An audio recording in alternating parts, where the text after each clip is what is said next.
طاب لي في حضائر قدس مولاي شربي.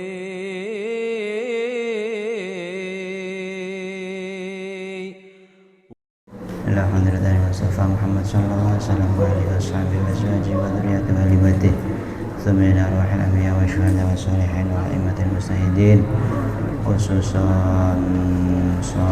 مصنف kitab Al-Athiyatul Haniyah Al-Haib Ali bin Hasan Al-Atas Al-Fatihah. A'udzubillahi minasyaitonir rajim. Bismillahirrahmanirrahim. Alhamdulillahi rabbil alamin arrahmanir rahim maliki yaumiddin. Iyyaka na'budu wa iyyaka nasta'in ihdinas siratal mustaqim siratal ladzina an'amta 'alaihim ghairil maghdubi 'alaihim waladdallin. Amin. Wa rajulun lan wong lanang. Bismillahirrahmanirrahim.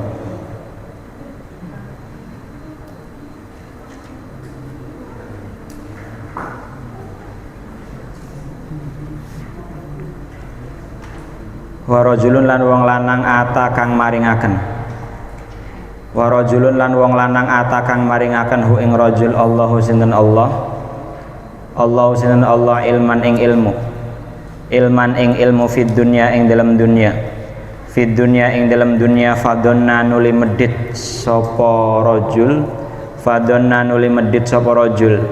Fadonna mongko nuli medit sapa rajul bihi kelawan ilmu. Bihi kelawan ilmu ala ibadillahi ing atase pira-pira kawulane Allah. Ala ibadillahi ing atase pira-pira kawulane Allah. Wa akhadha lan ngalap sapa rajul. Wa akhadha lan ngalap sapa rajul alaihi ing atase ilmu.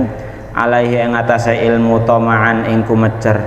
Toma'an ing kumecer. Kumecer artinya mengharapkan pemberian orang lain gara-gara dia mengajarkan ilmune Allah itu. Washtaro lan tuku sapa rajul bihi kelawan ilmu samanan ing rega qalilan kang setitik samanan ing harga qalilan kang setitik fadzalika mongko ute mengkono rajul fadzalika mongko ute mengkono rajul yakti iku teka sapa dzalik yaumal kiamat ing dalam dina kiamat muljaman haleden taleni kekang muljaman haleden taleni kekang bili jamin kelawan tali kekang minarin kang tetap saking geni neraka minarin kang tetap saking geni neraka wa yunadilan undang-undang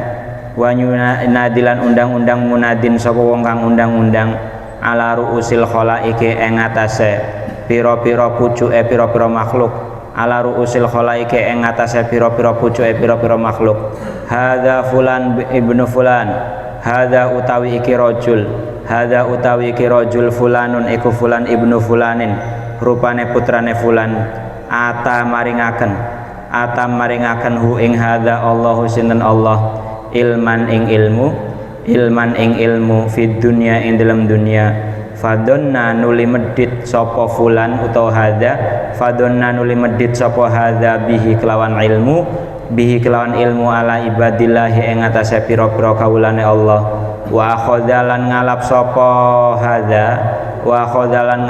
hadza alaihi ing atase ilmu toma'an ing kumecer utawa arep-arep washtara lan tuku sapa hadza bihi kelawan ilmu samanan ing rega qalilan kang setitik summa yu'adzabu kari-kari den siksa sapa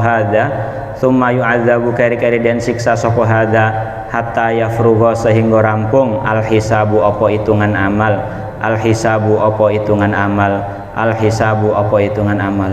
wa qauluhu lan ngendikane Nabi sallallahu alaihi wasallam man utai sapane wong wulia iku lamun den lantik sapa man utawa den kuasaaken sapa man wulia iku lamun den lantik sapa man utawa den kuasaaken sapa man al-qadha ing putusan faqad dzubiha mongko teman-teman disembelih sapa man faqad dzubiha mongko teman-teman den sembelih sapa man bi ghairi sikinin kelawan tanpa pisau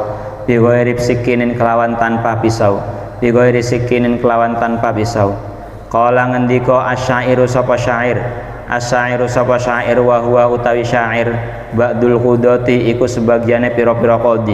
Ba'dul qudati iku sebagiane pira-pira qadi alwari'ina kang wirai-wirai. Alwari'ina kang wong kang wirai-wirai. Alwari'ina kang wirai-wirai. Wirai itu orang yang benar-benar menjaga dirinya dari harta syubhat ya. Ia hanya makan harta sing benar-benar 100% halal. Kalau harta itu nggak jelas halal mungkin halal mungkin haram nggak jelas, maka dia tidak mau. Itu namanya wirai. Rahimah muga-muga ngolasihu ing syair Allah istana Allah wa nafalan paring manfaatin Allah bihi kelawan syair amin. Wulitul qada awalaital qada. Wulitu den kuasa akan sapa ingsun. Wulitu den kuasa akan sapa ingsun al qada ing putusan. Artinya putusan itu dia menjadi hakim ya, menjadi penengah di antara dua orang yang bersengketa. Walaital qada. Walaital qada a. Walaital qada a. Menawa-menawa putusan. Walaital qada alan menawa-menawa putusan lam yaku iku ora ana apa al qada. Lam yaku iku ora ana apa al qada syai'an iku swiji-wiji. Tawallaitu kang nguasani sapa ingsun. Tawallaitu kang nguasani sapa ingsun hu ing syai'. Tawallaitu kang nguasani sapa ingsun hu ing syai'.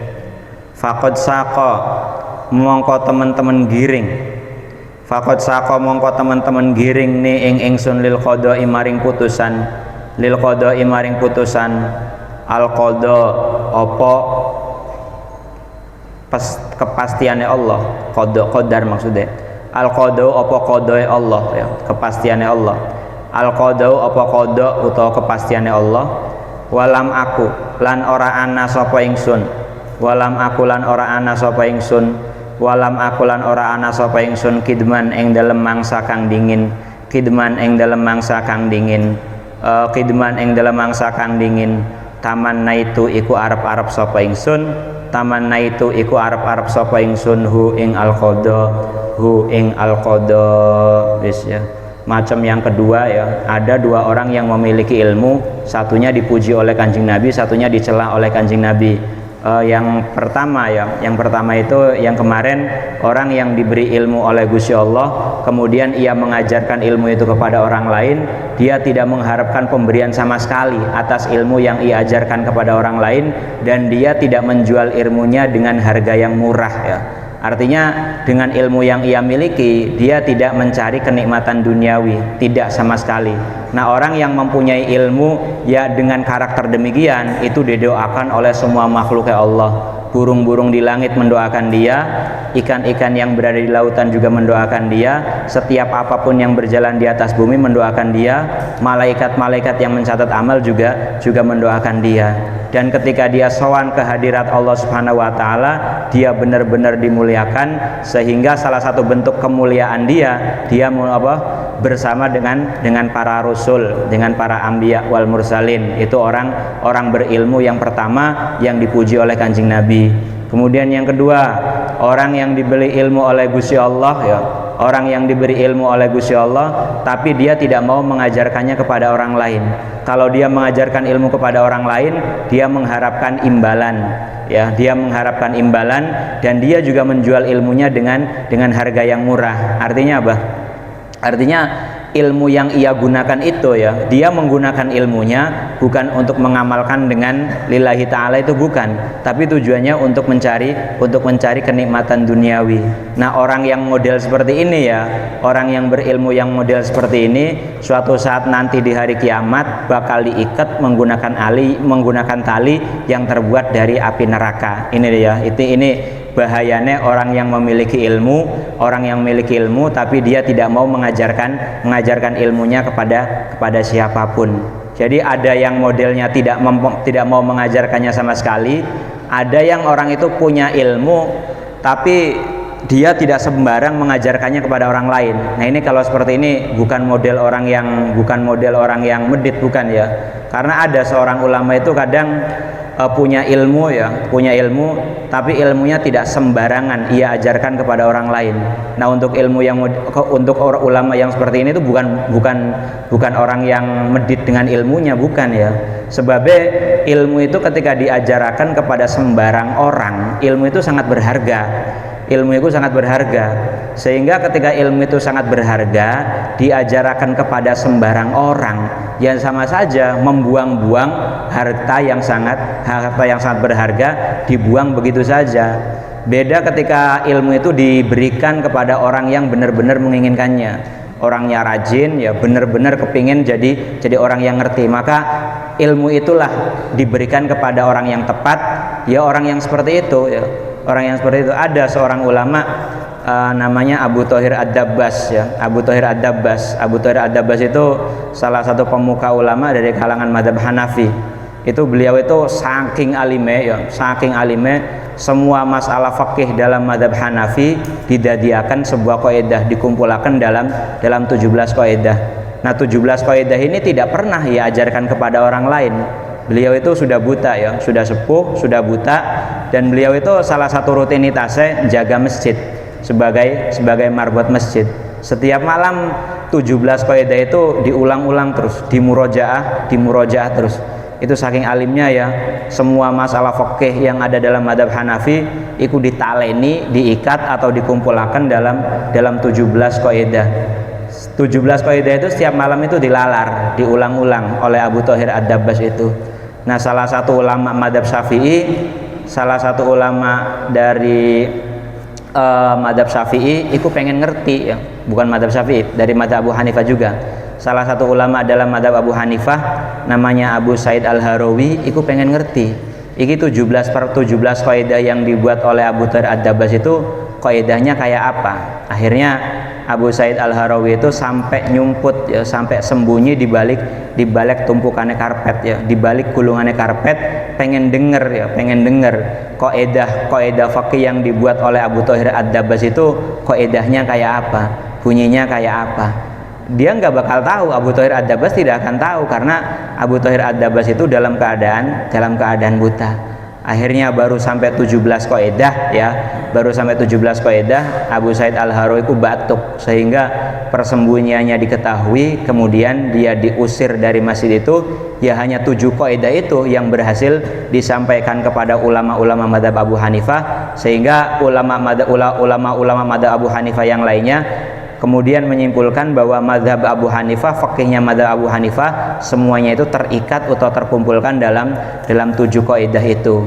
Kemudian ya ulama-ulama Syafi'i dengar bahwa mazhab Abu Hanifah, fikihnya Abu Hanifah itu dikumpulkan dalam 7 kaidah oleh Qadhi Husain. Kemudian Qadhi Husain nggawe 5 kaidah yang jadi kaidah pokok panduan semua fikihnya, semua masalah fikih yang ada dalam mazhab Syafi'i. Itu ya, itu kalau cerita itu namanya bukan medit, bukan, tapi beliau nggak mau sembarang orang mengajarkan ilmu itu, karena ilmu itu sangat berharga. Kalau ilmu itu diajarkan kepada orang yang malas-malesan ya, nggak mau memperhatikan sama sekali, itu sama saja ngalungaken emas kepada hewan ya, hewan dikalungi emas, eman apa enggak? Yo banget eman ya. Seperti itulah perumpamaan ilmu ketika diajarkan kepada sembarang orang. Nah, kalau yang seperti itu namanya bukan medit ilmu, bukan. Kemudian niatnya seorang mencari ilmu ya, itu kemarin apa? Niatnya lillahi ta'ala, bener-bener pengen ngajarakan murid-murid agamane Gusti Allah, bukan tujuan orang lain ya, salah satu tujuan orang lain itu adalah, tujuan manusia itu adalah pengen jadi qadhi ya, zaman dulu orang yang menjadi qadhi itu disyaratkan orang yang mendalami betul permasalahan fikih, orang yang mendalami betul permasalahan cara melerai pertikaian di antara dua orang. Nah itu ya, kalau orang itu mencari ilmu tujuannya supaya menjabat sebagai qadhi, itu sesuatu yang salah ya. Sebabnya apa? Sebabnya jabatan menjadi qadhi itu adalah jabatan yang sangat beresiko. Belum tentu orang itu selamat dari resiko menjadi seorang qadhi. sealim apapun ya, sealim apapun orang, yang namanya jabatan qadha, jabatan menjadi qadhi itu jabatan yang sangat beresiko. Bisa saja orang itu jatuh karena apa? Karena nggak mau bertindak adil, nggak mau memutuskan secara adil. Gara-gara apa?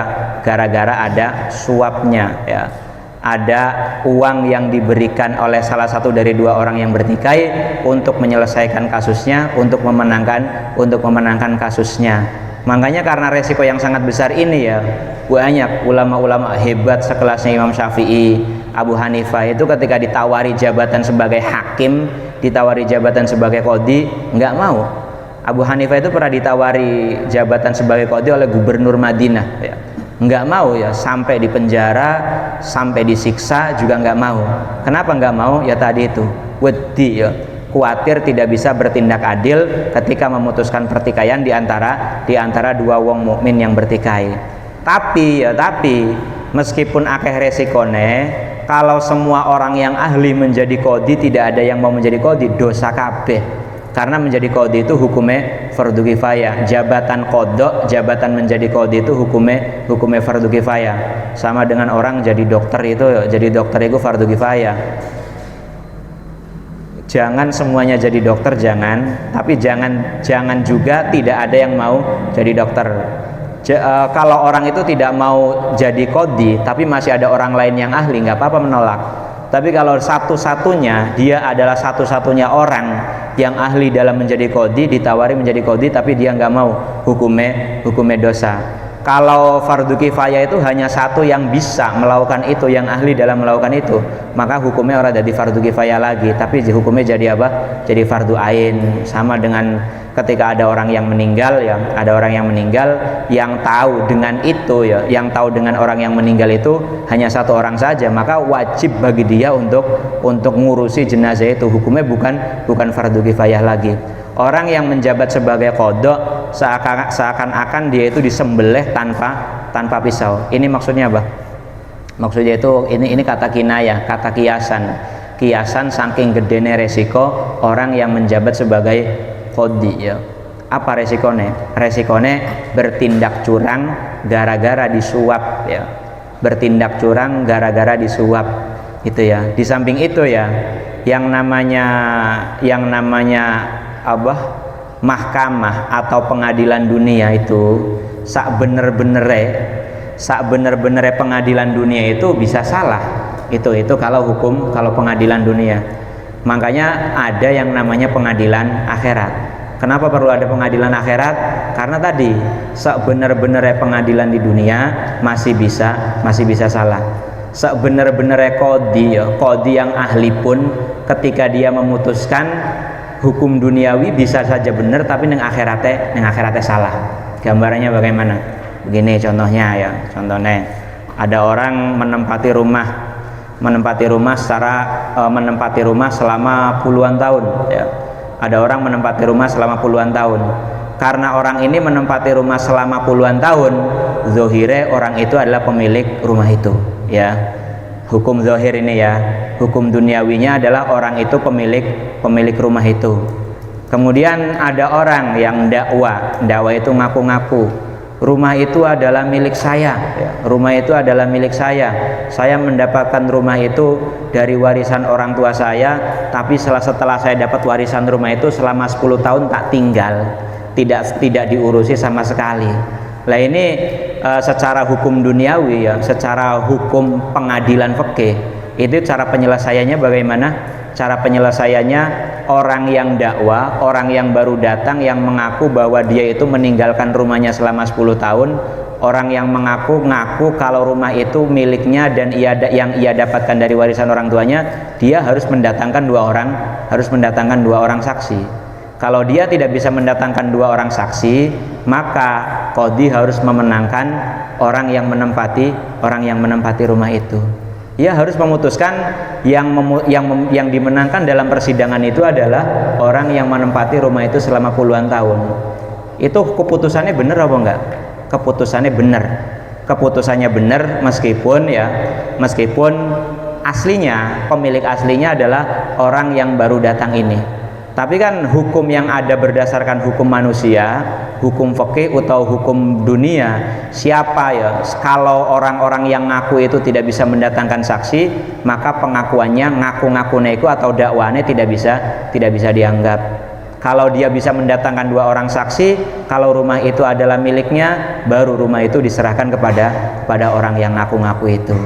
Kalau kenyataannya bagaimana? Nah ini ya. Makanya meskipun qadhi itu wis memutuskan secara benar, secara hukum qadha yang ada di dunia, ya kalau ada orang yang ngaku-ngaku rumah itu adalah miliknya, dia tidak bisa mendatangkan saksi, pengakuannya nggak bisa dianggap.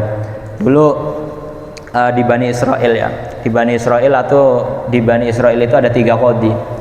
Ada 3 qadhi yang terkenal ya. Kemudian Gusti Allah ngutus seorang malaikat untuk menguji bagaimana sepira adile 3 orang qadhi itu dalam memutuskan kejadian. Ceritanya itu ada seorang punya sapi, sapinya itu punya anak ya. Sapi itu lagi diombeni, sedang dikasih minum oleh pemiliknya, sapinya punya anak. Kemudian malaikat itu nyamar sebagai seorang yang sedang naik kuda. Kemudian malaikat itu ngundang pedetnya itu, ngundang anaknya sapi itu.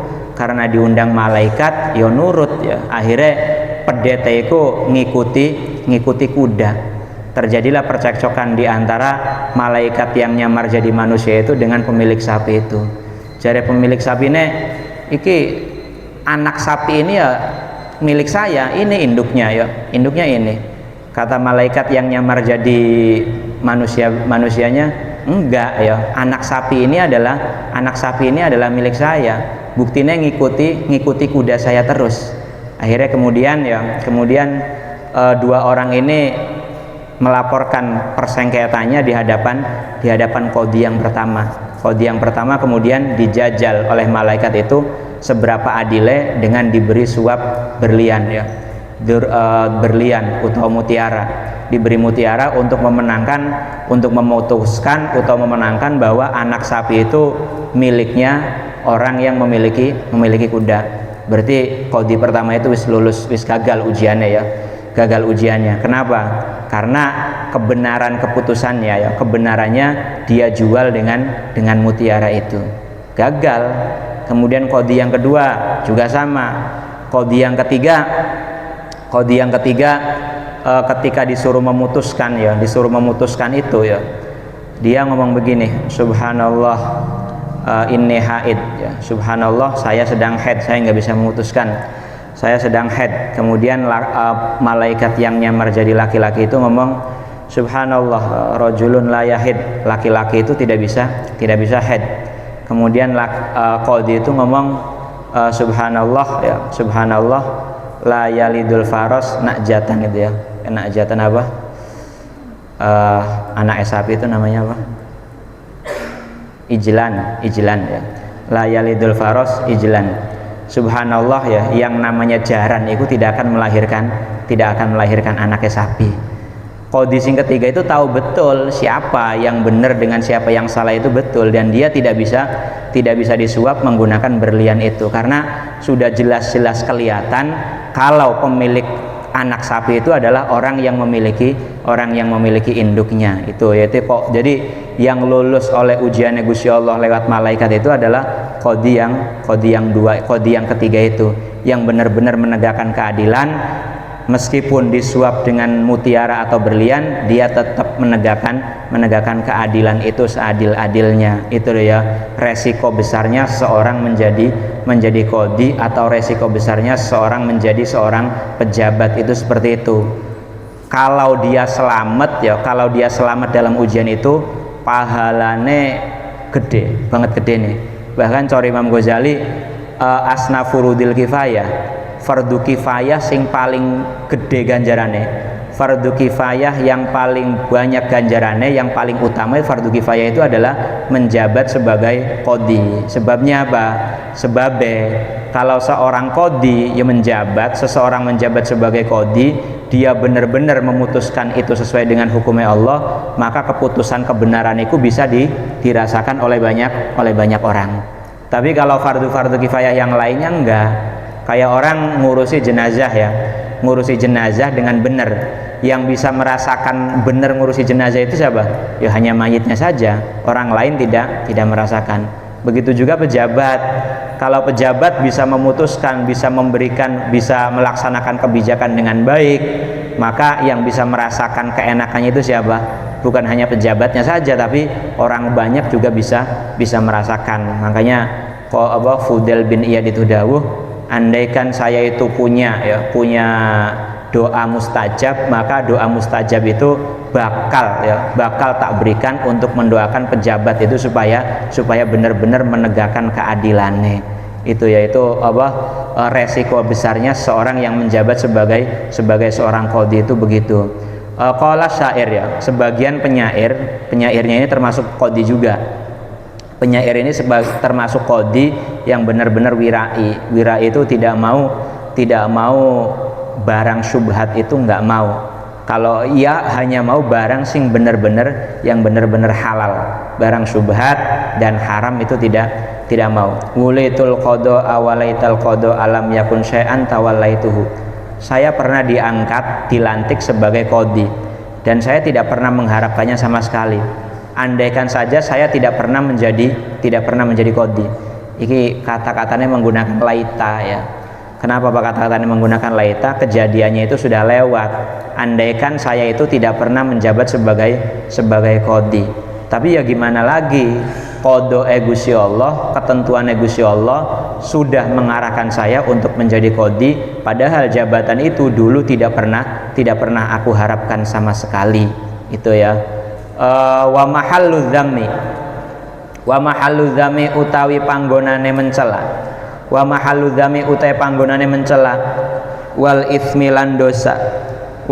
lan dosa fihi ing dalem al-qada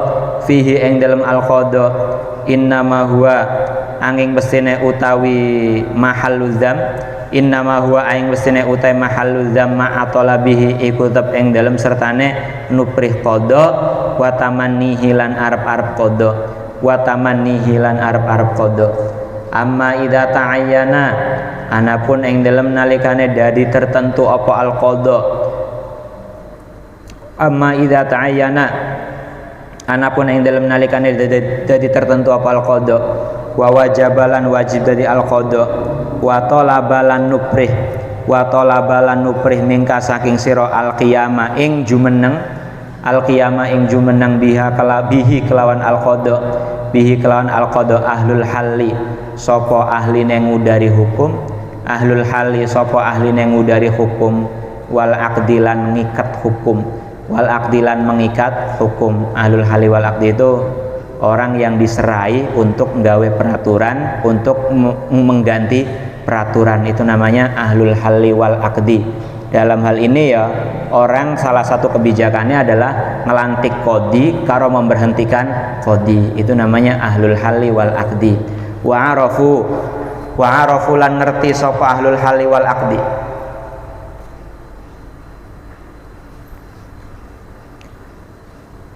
Wa arafu lan ngerti sapa ahlul hali wal aqdi fika ing dalam sira al ahliyata ing bangsa ahli, lidzalika maring mengkono-mengkono al qiyam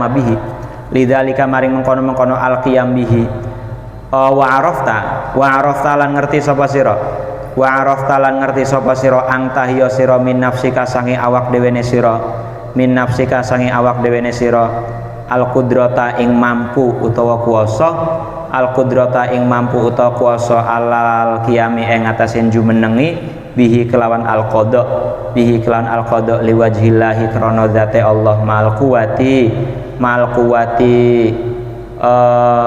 ing dalem sertane kuat alam wajahati dzalimi ing atase menghadapi wong kang ngani ngoyo wal qawi lan wong kang kuat wal ghani lan wong kang sugih waladzi lan wong tahtashimu ihtasyama yahtashimu ya.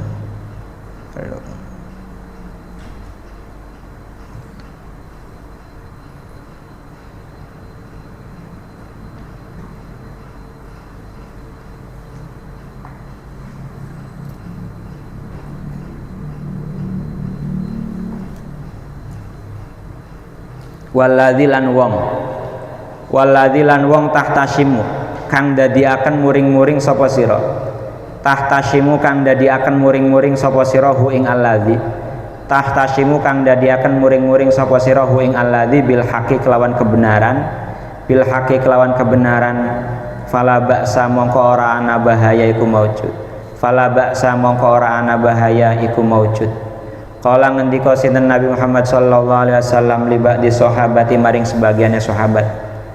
La tatlubil imarah, la tatlub ojo nupriya sapa sira.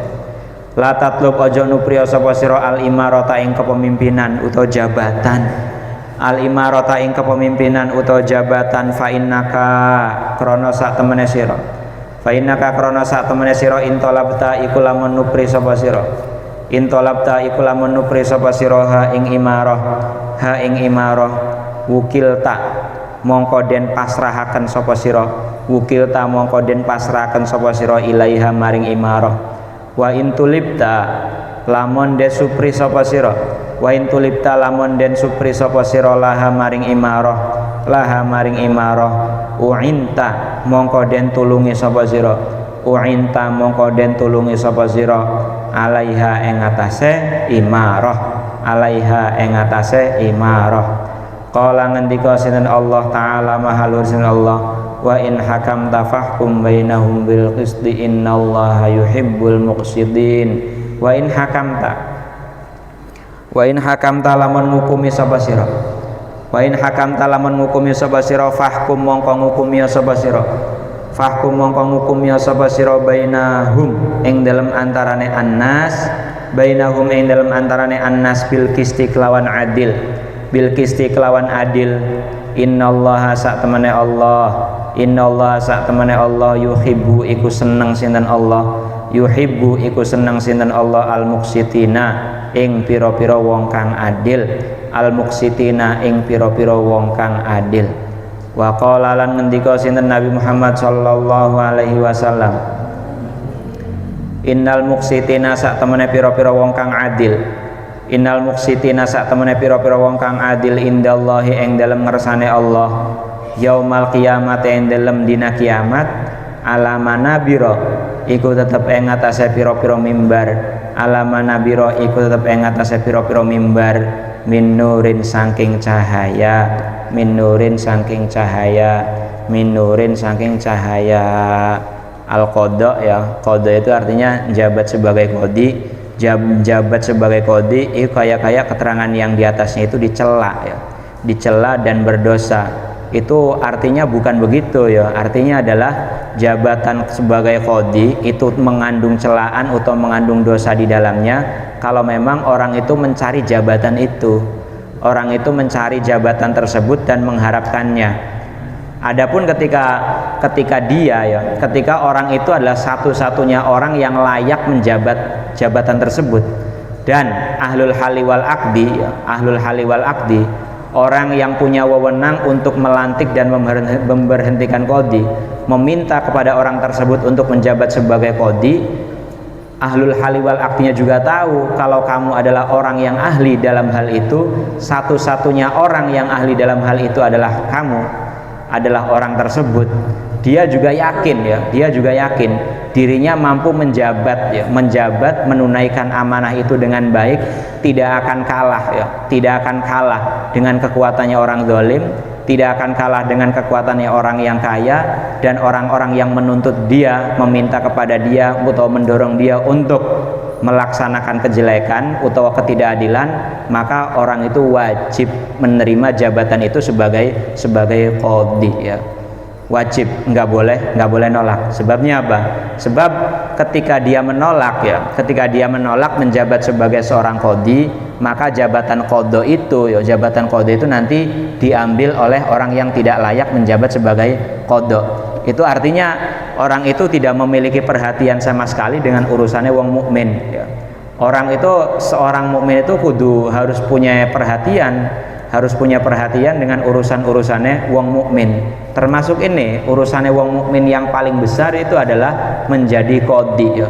Menjadi qadhi. Kenapa ya? Karena menjadi qadhi itu resikonya sangat besar. resikonya sangat besar. Banyak orang yang nggak kuat. Khawatirnya ketika jabatan menjadi qadhi itu diambil oleh orang yang tidak kuat menjabat itu, maka keputusan yang dia ambil itu, keputusan hukum yang ia ambil tergantung siapa yang bayar ya. Itulah sebabnya jabatan sebagai qadhi itu kalau adil pahalanya besar, kalau tidak adil dosanya juga sangat besar. Jadi ada seorang sahabat ya, namanya Abu Darda. Abu Darda itu jadi qadhi neng Baitul Maqdis. Itu ketika beliau itu jadi qadhi neng Baitul Maqdis, dinasehati oleh Salman Al Farisi. Ad-dar la yuqaddisuka ya. Ad-dar la tuqaddisuka. Wahai Abu Darda ya, wahai Abu Darda, meskipun ya tanah yang kamu kuasai, artinya wilayah kekuasaan kamu sebagai qadhi itu namanya Baitul Maqdis, tetap meskipun namanya Baitul Maqdis itu tidak bisa menjadikan orang yang bertempat-tempat itu menjadi bersih. Artinya apa? Artinya sekalipun ya kamu menjadi qadhi di Baitul Maqdis, tetap potensi kamu untuk bertindak melenceng itu masih tetap ada ya. Itu sekelas sahabat saja demikian ya. Sekelas sahabat saja itu dinasehati oleh Salman Al Farisi, jangan sampai bertindak zalim. Dalam satu hadis diterangkan ya, jangan pernah meminta jabatan. Jangan pernah meminta jabatan, karena jika seseorang meminta jabatan ya, meminta jabatan, maka jabatan itu akan diserahkan kepada dia. Artinya dia sendiri yang disuruh berpikir keras untuk menerima jabatan itu, menggunakan jabatan itu bagaimana caranya. Tapi ketika dia itu diminta ya, dimohon oleh orang lain untuk menerima jabatan itu, maka dia akan diberikan pertolongan oleh Gusti Allah untuk menunaikan amanah jabatan itu sebaik-baiknya ya. Iki janjine Gusti Allah ya, janjine Gusti Allah yang disampaikan lewat Kanjeng Nabi. Orang yang meminta jabatan, maka jabatan itu akan diserahkan kepada dia, pasrah, tidak akan mendapatkan pertolongan Gusti Allah. Tapi kalau orang itu diminta untuk menerima jabatan, diminta untuk menjabat, kemudian dia merasa yakin mampu untuk menjalankan jabatan itu dengan baik, maka dia akan diberi pertolongan oleh Gusti Allah. Kala ngendika asyairu sapa syair. Kala ngendika asyairu sapa syair. Wulitul hukma ya. Wulitul hukma khamsan hunna khamsun. Wulitu den kuasaaken sapa ingsun. Wulitu den kuasaaken sapa ingsun. Al hukma ing hukum. Al hukma ing hukum, maksudnya saya menjabat sebagai seorang hakim ya. Saya menjabat sebagai seorang hakim. Al hukma ing hukum khamsan ing dalem mangsa 5 tahun. Khamsan ing dalem mangsa 5 tahun. Khamsan ing dalem mangsa 5 tahun. Hunna ya, hunna utawi khamsan. Hunna utawi khamsan. Khamsun iku 5 pira-pira sifat. Khamsun iku 5 pira-pira sifat. La umri ya, yakti utawi umur ingsun. La umri yakti utawi umur ingsun, umur saat menjabat sebagai qadhi itu. Wasiba lan sifat cilik. Wasiba lan sifat cilik. Fi unfuani iku tetep ing dalem kebanggaan ya.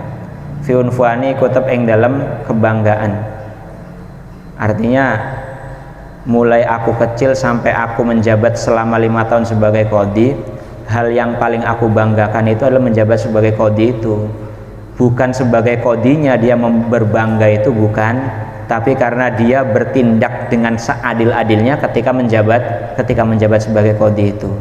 Falam tado mongko ora nyelehaken, ora ngino. Falam tado mongko ora ngino al adi sapa pira-pira musuh.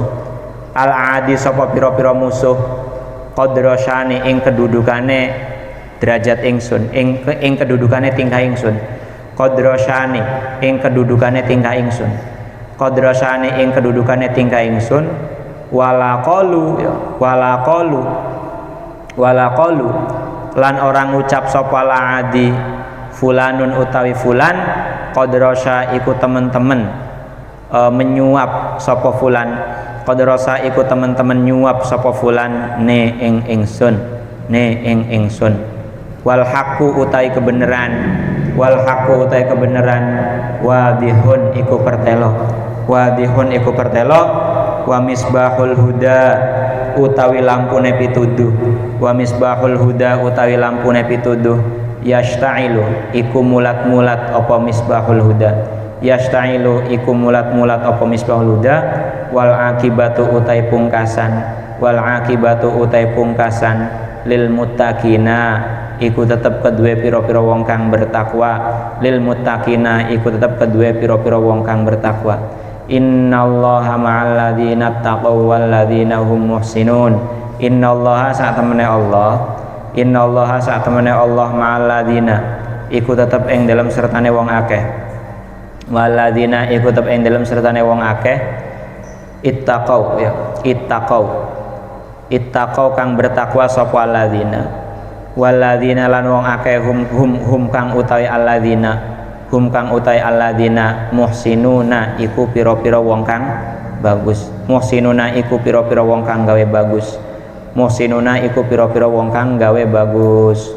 wulitul hukma khamsan hunna khamsin saya menjabat sebagai qadhi selama 5 tahun ya dan selama 5 tahun itu aku mengalami 5 hal ya 5 hal atau 5 sifat atau 5 karakter dan yang paling aku banggakan dalam hidup saya adalah masa kecil dan juga usia saya saat menjadi qadhi itu.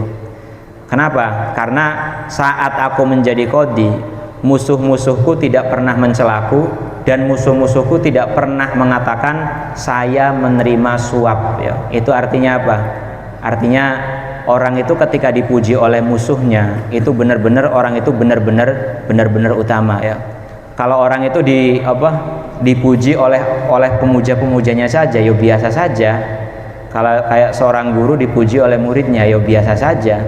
Tapi ketika seorang dipuji oleh rivalnya, oleh musuhnya, itu berarti orang itu memiliki keistimewaan yang luar biasa dan orang itu memiliki prestasi yang sangat dibanggakan. Nah ini selama 5 tahun ini jarene syair selama 5 tahun saya menjabat qadhi, musuh-musuhku itu tidak ada yang mencela kedudukanku, tidak ada. Juga tidak ada musuh-musuhku ngomong saya menerima suap ya. Iku nuduhaken apa? Iku nuduhaken saya benar-benar menjalankan kewajiban saya sebagai qadhi sesuai dengan tuntunan Gusti Allah. Ketika saya mengambil keputusan saya tidak pernah melenceng, tidak pernah. Nah itu ya.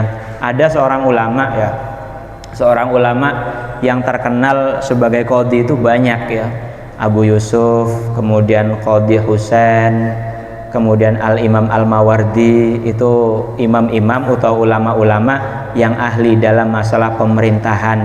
Bukan hanya sebatas ahli, tapi juga mereka sebagai seorang pejabat. Abu Hanifah itu meskipun dia itu tidak mau menjabat sebagai qadhi, tapi punya murid namanya Abu Yusuf gelem jadi qadhi ya. Gelem jadi qadhi di masanya siapa? Di masanya Harun Ar-Rasyid. Ya seperti itu ya, seperti itu. Enggak apa-apa. Seseorang itu menjabat sebagai seorang qadhi, itu hukumnya fardu kifayah. Kalau orang itu nolak tapi masih ada orang lain yang layak menjabat itu, enggak masalah, ya. Tidak masalah. Lempar-lemparan dalam masalah fardu kifayah itu enggak apa-apa. Tapi kalau sampai dengan lempar-lemparan itu tidak ada yang mau menjabat, jadinya dosa kabeh ya. Dosa semua. Hukumnya fardu kifayah itu boleh ya. Ada satu masalah fardu kifayah itu seumpama dilempar-lemparakan itu enggak boleh, haram hukumnya. Yaitu apa? Ketika ada wong kelaparan ya, ini wajib bagi orang yang mampu memberi makan, hukumnya wajib memberikan makan kepada orang yang kelaparan. Hukumnya apa? Fardu kifayah. Kalau sama sekali nggak ada yang mau, dosa kabeh wong mukmin itu. Nah ketika ada orang kelaparan ya, meminta kepada kamu ya, meminta kelebihan makanan supaya dia itu nggak mati kelaparan, maka kamu wajib memberikannya ya. Nggak boleh dilempar-lempar ke sana saja ya, ke Ahmad saja itu minta ke sana saja, nggak boleh. Tapi kalau ngajarakan ilmu lempar-lemparan itu nggak Saya pengen ngaji, jangan ngajinya jangan ke saya, ke syekh itu saja ngajinya, jangan kepada saya, itu nggak apa-apa. Sebabnya apa? Sebabnya kalau wong iku seneng ilmu, tabiatnya seseorang itu seneng ilmu, seneng memberikan ilmu kepada orang lainnya.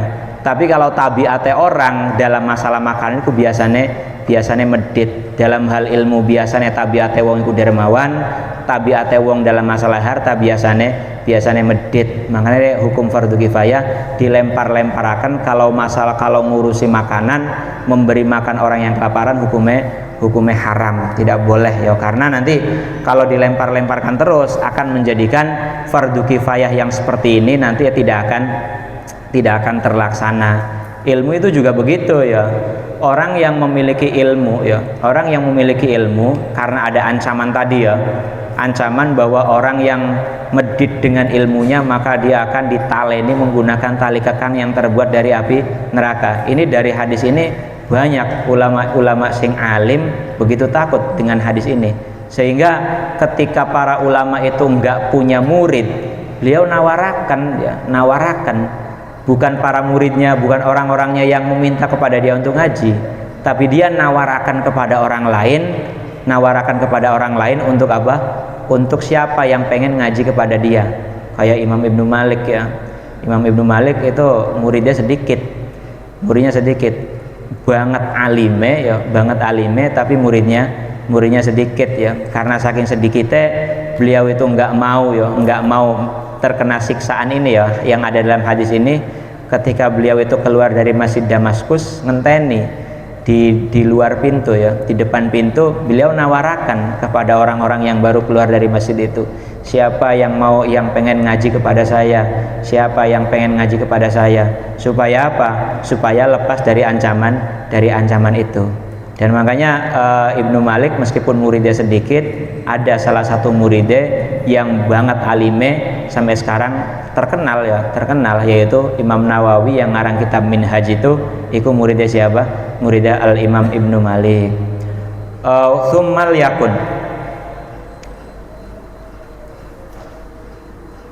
Tsummal yakun keri-keri becik ono. Tsummal yakun keri-keri becik ono min adabika iku tetep saking tata kramane sira.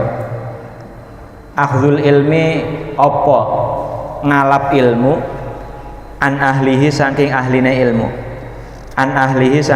ilmu wa badluhu lan nyerahaken ilmu li ahlihi maring ahline ilmu wal istifadatu lan njaluk faedah wal ifadatu lan awe faedah ma'at tawadui en dalam sertane andap asor wa takhasyu'i lan amri khusyuk wa ma'rifatil qadri lan ngewarwi kedudukan wa i'aratul kutubi lan nyilihaken pira-pira kitab li talibina maring pira-pira wong kang nuprih ilmu la siyama ma luwih kitab hasal takang ngasilakan sapa sira hu ing ma au malakta utawa miliki sapa sira hu ing ma au malakta utawa miliki sapa sira hu ing ma. Salah satu etikane orang mencari ilmu itu adalah ngambil ilmu dari ahlinya, ngaji ilmu dari pakarnya, dari orang yang benar-benar paham mengenai ilmu itu. Kalau pengen ngaji nahwu ya ngaji kepada orang yang benar-benar paham nahwu. Ngaji fikih ya ngaji kepada orang-orang yang benar paham tentang fikih. Jangan sampai dibalik. Seyogianya, bukan hanya seyogianya, wajib seseorang itu ngaji ilmu kepada ahlinya dan memberikan ilmu kepada ahlinya juga. Siapa ahlul ilmi yang layak engkau berikan sebagai ilmu itu siapa? Orang yang benar-benar mencari ilmu dengan sungguh-sungguh, enggak malas-malesan ya. Tidak malas-malesan, sebab kalau orang itu ngajarakan ilmu kepada orang yang malas-malesan, itu sama saja buang-buang ilmu, buang-buang waktu, buang-buang energi, buang-buang tenaga untuk ngajarakan sesuatu yang berharga, diajarkan kepada orang yang tidak menginginkannya. Kemudian kalau memang siogianya minjemkan kitab kepada orang lain. Kemudian tawadu itu ada macam-macam. Tawadu seorang guru dan tawadu seorang murid. Ini tawadu inilah sing dadiaken ulama-ulama dulu itu kefutuh atine untuk menerima ilmu ya tawadu. Salah satu bentuk tawadu adalah pelajaran atau materi ilmu yang sudah ia pelajari itu, sudah ia dapatkan dari gurunya itu diulang-ulang sebanyak mungkin. Para ulama dulu ada yang ngulangnya sampai 1000 kali, ada yang 25 kali, ada yang 50, ada yang 50 kali. Syekh Yasin itu punya Syekh Yasin dan Syekh Ismail Zain itu dua orang ulama besar, alamatun. Itu masing-masing di antara keduanya itu setiap malam itu gantian baca.